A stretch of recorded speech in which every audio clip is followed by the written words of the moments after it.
हर बार मेरी ट्रिप बहुत शॉर्ट होती है, इस बार भी बहुत शॉर्ट है, लेकिन जैसे हम लोग डिस्कस कर रहे थे कि अगली बार जब मैं आऊँगा तो I think I have to remove a week 10 days and come and see the city. जितना शहर अभी देखा है बहुत अच्छा लगा है. शायद सैटरडे है तो ट्रैफिक कम है तो और ज़्यादा पसंद आया होगा. बारिश भी, मौसम अच्छा है. It's good to be. जब मैं कॉलेज में था तो जब मैं बीएससी कर रहा था तब मुझे पता नहीं था कि बीएससी के बाद मैं क्या करूँगा. मेरा एक्चुअल प्रोफेशन में क्या परस्यू करने वाला हूँ मुझे पता नहीं था. कॉलेज के सालों में मैंने डिस्कवर किया कि मुझे एक्टिंग में इंटरेस्ट है और मैंने बहुत सारे इंटर कॉलेज प्लेस किए, नाटकों में हिस्सा लिया, फोक डांस में हिस्सा लिया, और उससे मुझे एक पता चला कि अच्छा ये मुझ में ये हुनर है, लोगों को पसंद आता है, डायरेक्टर्स मुझे कास्ट कर रहे हैं. तो मैंने वो सब नाटक किए कॉलेज के लाइफ में. लेकिन उस वक्त मैंने कुछ ऐसी अलग दूसरी चीज़ें ये की, मैंने बहुत सारे अलग अलग छोटे छोटे कोर्सेज किए. मैं नहीं जानता था मैं क्यों कर रहा हूँ. जैसे मैंने ट्रैवल एंड टूरिज्म का कोर्स किया, मैंने होटल मैनेजमेंट केटरिंग का कोर्स किया, मैंने टाइपिंग का कोर्स किया. पता नहीं टाइपिंग क्यों कर रहा हूँ मैं, लेकिन एक कोर्स था तो मैंने वो भी कर लिया. तो ये सब जो मैंने फोटोग्राफी का मैंने कोर्स किया, ये सब डिप्लोमा कोर्सेज थे. तब मुझे पता नहीं था इसका मुझे फ़ायदा क्या होगा. लेकिन आज जब मैं फिल्में बना रहा हूँ तो ये सारे कोर्सेज जो मैंने सीखा था, जो मुझे याद है, वो आज भी अप्लाई होता है. मतलब अगर आप पूछेंगे तो होटल मैनेजमेंट केटरिंग, तो उसमें जोधा अकबर में जो थाली का सीन है, जो खाना खाने का जो सीन है, वो वहाँ से है. ट्रैवल एंड टूरिज्म तो है ही, बिकॉज हमेशा मेरी फिल्मों में मैं ट्रैवल ही करता हूँ, from one civilisation to another और one era to another. Photography का मुझे बहुत फ़ायदा हुआ बिकॉज मेरे सिनेमाटोग्राफर को मैं बता सकता हूँ कि मुझे क्या पसंद है, क्या पसंद नहीं है, किस तरह से मैं एक दृश्य को मैं देख रहा हूँ पर्दे पर, मैं क्या देखना चाहता हूँ. I am able to express myself better. So I think that कोशिश करते रहना एक चीज़ है. एक चीज़ है जो हमारे पास, सबके पास नहीं है, और वो है समय. तो कोई भी एक भी पल हमें वेस्ट नहीं करना चाहिए. हमें पाना है उसके लिए कोशिश करती रहनी चाहिए, लेकिन ज्ञान हमारा बढ़ाते रहना चाहिए हमको, because knowledge gives us power. तो आई थिंक आप कोशिश करते रहिए और ज्ञान बढ़ाते रहिए. रहा सवाल भोपाल का, मुझे लगता है कि अगर आपको मुंबई में अगर काम परस्यू करना है तो मुंबई ही जाना आपको बेहतर पड़ेगा. मुश्किलें आएंगी, लेकिन जहाँ पे आपको काम चाहिए वहीं पे आपको जाके अगर आप कोशिश करेंगे तो ज़्यादा फायदेमंद रहेगा. Thank you sir. सर आपने जो है पीरियोडिक फिल्में बनाई, लगान. प्लीज़ नाम बता दें और कहाँ से हैं. सौरभ, भोपाल से हूँ. आपने लगान बनाई, योद्धा अकबर बनाई, अभी मोहनजोदड़ो बनाई फिल्म आपने. उन सब पीरियोडिक फिल्मों के बीच में व्हाट्स योर राशि ये फिल्म बनाई सर, जिसके बारे में बताइए सर, वो कैसे बीच में आ गई सर? वो इसलिए बीच में आ गई, एक बहुत इंटरेस्टिंग कहानी मुझे लगी वो, कि किस तरह से योगेश पटेल जो उसका मेन किरदार है, उसकी मदद से 12 लड़कियां अपने अपने जो समाज के जो शैकल्स हैं उसमें जो बंधी हुई हैं, किस तरह से they become free from their shackles with the help of Yogesh Patel. So it was about women empowerment. और मुझे लगा कि ये कॉम्बिनेशन बड़ा अच्छा है कि women empowerment plus a romantic comedy between Yogesh Patel and one actress playing all the 12 roles. ये एक किताब थी किम्बल रेवंसवुड करके, जो मधुराई जी ने लिखी थी, और मुझे बहुत अच्छी लगी वो. उसका मैंने नाटक का रूपांतर भी देखा था, मुझे बहुत अच्छा लगा था. और एक मैं कोशिश करना चाह रहा था रोमांटिक कॉमेडी, जो एक ऐसा जॉनर है जो मैंने पहले कभी किया नहीं था. तो मैं पीरियड और हिस्टोरिकल से हट के एक कोशिश कर रहा था. शायद उसमें गाने बहुत ज़्यादा हो गए तो वो इतनी चली नहीं, लेकिन मेरा जो एक एक्सपीरियंस रहा उस फिल्म बनाने का वो बहुत अच्छा था. प्रियंका ने कमाल का उसमें काम किया था. 12 अलग अलग किरदार प्रियंका ने निभाए थे विदाउट प्रोस्थेटिक्स, यानी आप सिर्फ परफॉर्मेंस पे ही डिपेंड हो सकते हैं to create a different character each time. Harman also was very very good. It's unfortunate film नहीं चली तो हरमन को भी उसका फ़ायदा नहीं हुआ, लेकिन it's a film that's very close to my heart. Sir आपकी अधिकतर फिल्मों में ए आर रहमान की म्यूजिक होती है सर. या सर सवाल ये है कि अधिकतर ए आर रहमान पे भरोसा करते हो सर आप, ऐसा क्यों? और भी बहुत से जो है म्यूजिशियन इसको आप ले सकते हैं, लेकिन ए आर रहमान ही क्यों सर? कभी कभी क्या है ना, एक जो एक्सपीरियंस अच्छा रहता है तो उसमें आप जुड़ जाते हैं और आपको वो एक्सपीरियंस दोहराना होता है. तो मेरी पहली फिल्म में पहला नशा में मैंने नीरज उत्तंक नए म्यूज़िक डायरेक्टर्स थे, उनके साथ मैंने किया. बाजी में अन्नू मलिक जी थे. फिर लगान में रहमान आए और फिर रहमान के साथ एक अच्छा मेल हुआ. आइडियाज़ एक्सचेंज बहुत अच्छी तरीके से हुए. एक मज़ा आया काम करने में और उसी एक्सपीरियंस को बढ़ावा देने के लिए हमने फिर स्वदेश साथ में की, जो एक रूरल इंडिया की फिल्म थी लेकिन उसके चैलेंजेस अलग किस्म के थे, तो उसमें भी मज़ा आया. जोधा अकबर में रहमान ने कभी भी मुगल पीरियड पे या राजपूत पीरियड पे फिल्म नहीं की थी म्यूजिकली, तो उसके लिए बहुत बड़ा चैलेंज था. So it's great to be working. और उसके बाद फिर जब उसका पूरा हॉलीवुड का पूरा जब एक दौर बना जिसमें उसने जाके स्लमडॉग मिलियनेयर की, तो एक गैप आ गया हमें, बिकॉज उसको ज़्यादा समय बिताना पड़ा हॉलीवुड में. तब मैंने सोहेल सेन के साथ काम किया वॉचे राशि में, खेले हम जीजान से में, जिसमें भी बहुत अच्छा म्यूजिक उन्होंने दिया.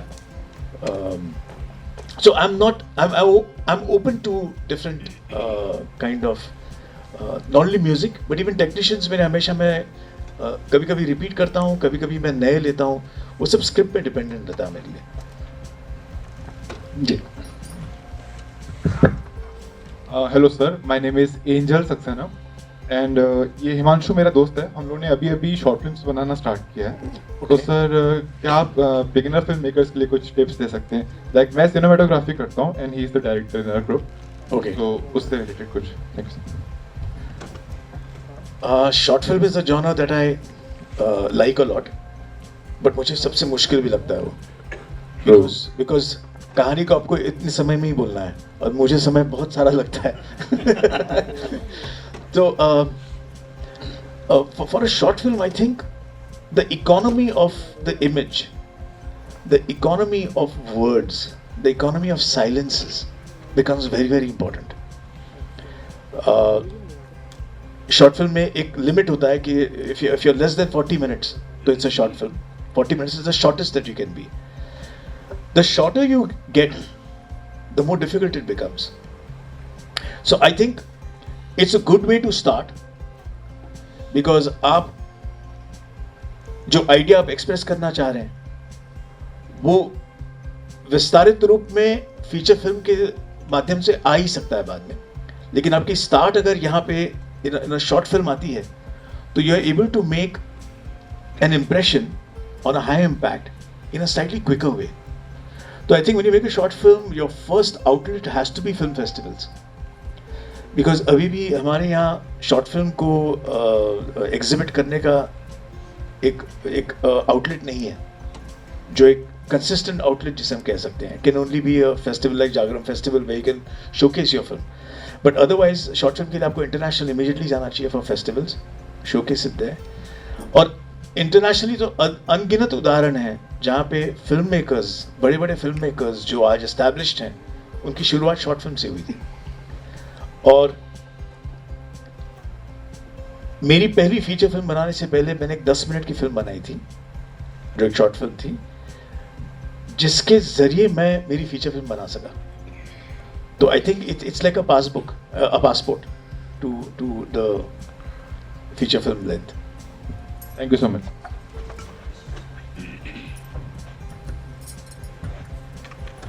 प्रणाम सर, अजय सर को, आशुतोष सर को मेरा प्रणाम. आप दोनों का मैं बहुत बड़ा प्रशंसक हूँ, आपकी लेखनी का, आपकी फिल्मों का. सर मैं एक चीज आपसे पूछना चाहूंगा कि हमारे नाम भी बता दें, मैं भी याद रखूंगा. जी, मैं दीपक मिश्रा हूँ और माखनलाल चतुर्वेदी विश्वविद्यालय से पत्रकारिता का कोर्स कर रहा हूँ. और मेरा ये मानना है सर कि आचार्य चाणक्य हमारे इतिहास के शिखर पुरुष हैं तो क्या सर आप कभी उनके ऊपर कोई फिल्म बनाना चाहेंगे जिससे हमारे युवाओं को कुछ सीख मिल सके, उन्हें निर्देशन मिल सके, कुछ मार्गदर्शन मिल सके, क्योंकि इतिहास के लिए उन्होंने बहुत कुछ किया है, उन्होंने हमारे देश के लिए बहुत कुछ किया है। एक्चुअली वैसे देखा जाए तो मेरी लिस्ट तो बहुत लंबी है और मैं सोचता हूँ कि मैं लेकिन अगर आप विश लिस्ट शेयर करें तो हो सकता है बात लोगों तक पहुंचे और कुछ प्रोड्यूसर्स भी आपके पास आ जाए।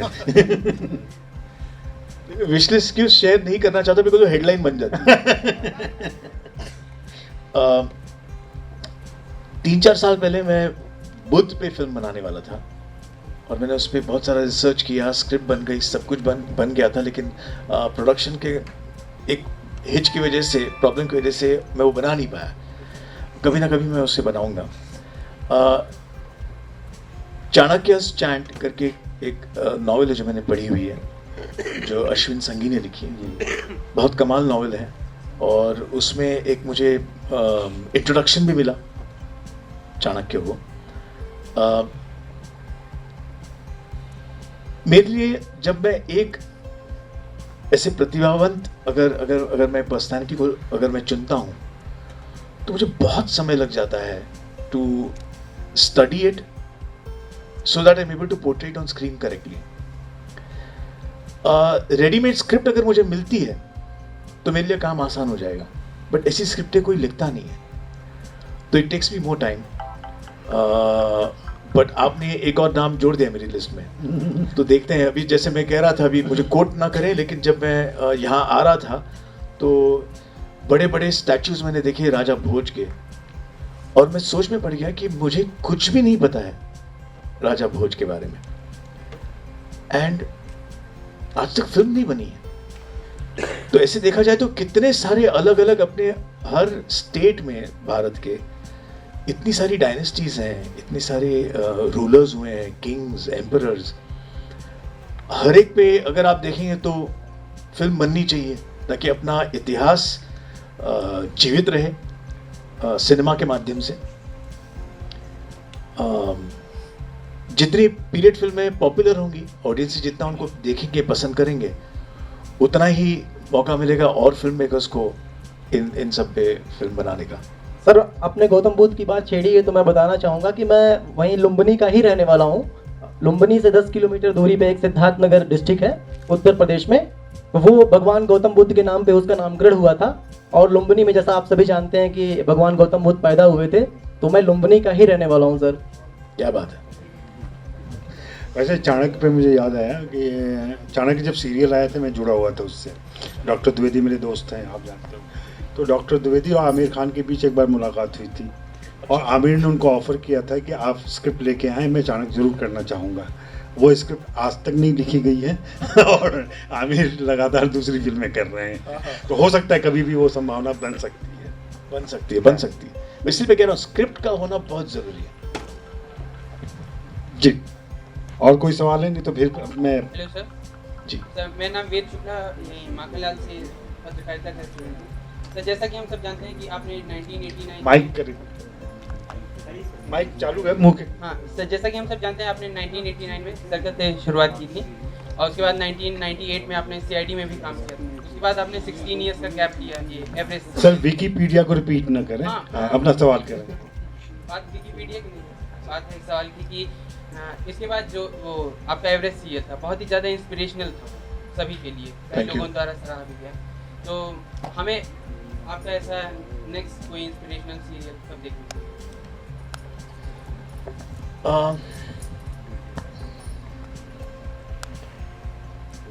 टेलीविजन का जो माध्यम है, जो एज एन एक्टर मैंने एक्सपीरियंस किया था, वो उसका मेरा एक्सपीरियंस अलग था, बिकॉज उसमें मैं सिर्फ इंटरेस्टेड था एक ही चीज़ में, और वो है एक्टिंग। किस तरह से मैं परफॉर्मेंस अच्छी दूँ। एवरेस्ट के साथ पहली बार इस माध्यम से मैं इंट्रोड्यूस हुआ as a producer, as a writer.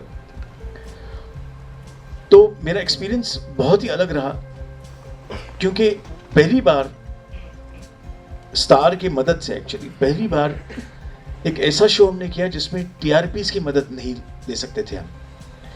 हमें पूरा शो एक समय में जाकर उत्तरकाशी में और एवरेस्ट बेस कैंप पे जाके शूट करना पड़ा, बिकॉज दूसरा मौका नहीं था।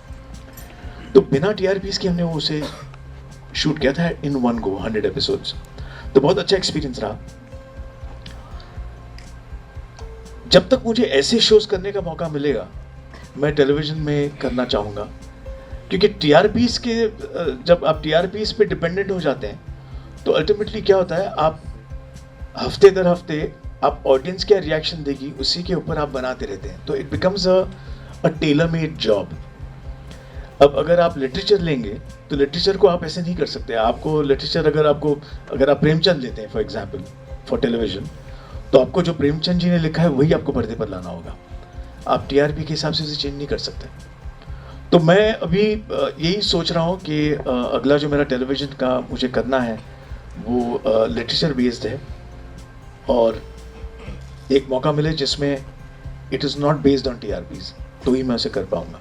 वो क्या है मैं आपको बाद में बताऊँगा। और ये तो आप तो रुझान से प्रेरित फिल्में भी नहीं बनाते, लोगों के रुझान का और टीवी सीरियल में भी नहीं करते, लेकिन जब कभी आपकी फिल्म में दर्शक नहीं सराह पाते जो आपकी उम्मीद रहती होगी, उससे कैसे कम आउट होते हैं, कैसे नए प्रोजेक्ट पे जाते हैं आप? क्योंकि वो एक बड़ा झटका होता है जब हम कोई भी काम करते हैं वो काम सही ढंग से अप्रिसिएट ना हो पाए हमारी इच्छा के मुताबिक, तो ये फेज जो होता है उससे कैसे निकल पाते हैं आप, और फिर से उसी क्रिएटिव ऊर्जा के साथ आप नई फिल्म में जुट जाते हैं? नहीं, बहुत निराशा होती है, बहुत दुख होता है जब आपकी फिल्म नहीं चलती है। अब आपने कितनी मेहनत की है और आपने कितने साल लगा लिए वो मायने नहीं है, वो इम्पोर्टेंट नहीं रहता उस वक्त। लेकिन जो एक हमेशा आपसे कहा जाता है कि इंडियन सिनेमा में कुछ अलग क्यों नहीं करते, तो जब हम अलग करते हैं तो मैं तो मेरे साथ हमेशा ये हुआ है कि जब मैं अलग करता हूँ तो मुझे कहा जाता है कि क्यों तू ये सब इतिहास की फिल्में कर रहा है, कुछ नॉर्मल कर, कंटेम्प्रेरी कर, जो आजकल बनती है वैसे कर। वो करते हैं। तो जैसे मैंने वॉचर राशि जब बनाई तो मुझे कहा गया कि तू क्यों वॉचर राशि बना रहा है, कंटेम्प्रेरी फिल्में बना रहा है, तू बना है इतिहास के लिए, तू पीरियड फिल्म ही बना।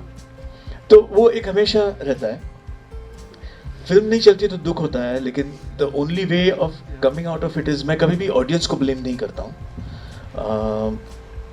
पहली फिल्म जब नहीं चली थी तब मैंने ऑडियंस को ब्लेम किया था। मुझे लगा था कि ऑडियंस को कुछ समझ में ही नहीं आया मैंने क्या बनाया, मतलब पहला नशा। तो मैंने कमाल की फिल्म बनाई थी और मुझे लगा था कि ये it's ahead of its time, 10 साल बाद रिलीज होगी तो बहुत चलेगी, ये ऑडियंस को समझ में नहीं आई, ऐसे मुझे बहुत लगा। लेकिन आज मुझे लगता है audience is always right.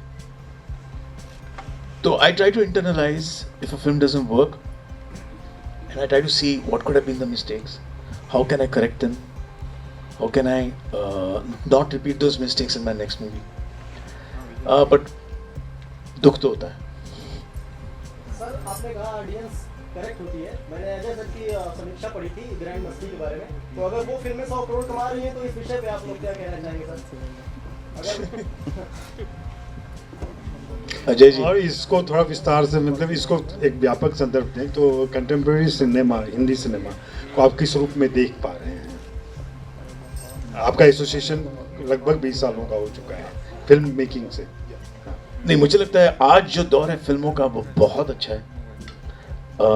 Audience भी बहुत वाइब्रेंट है, हर किस्म की फिल्म को पसंद कर रहे हैं, देखना पसंद कर रहे हैं।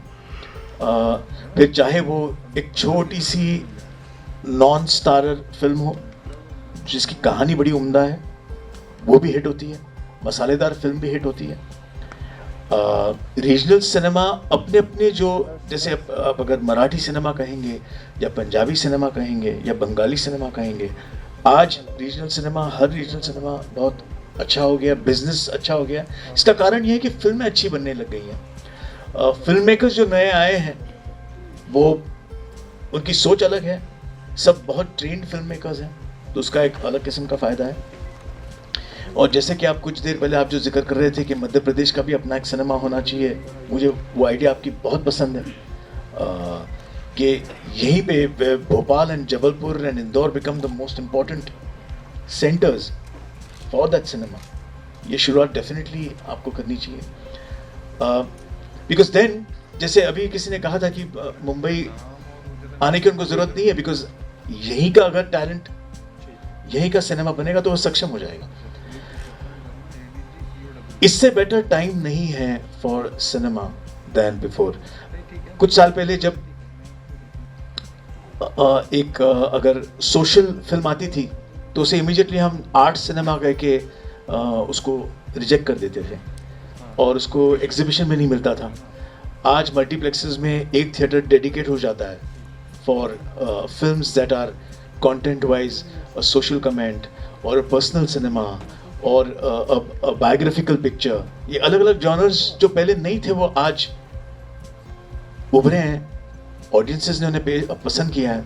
तो I think cinema is rapidly changed and our cinema is looked at with great respect now in international festivals, जो बहुत बड़ी बात है। पहले बहुत कम फिल्में हमारी जाती थी, आज हमारा बहुत सारा सिनेमा इंटरनेशनल फेस्टिवल्स में जाता है। I think that's a very big change.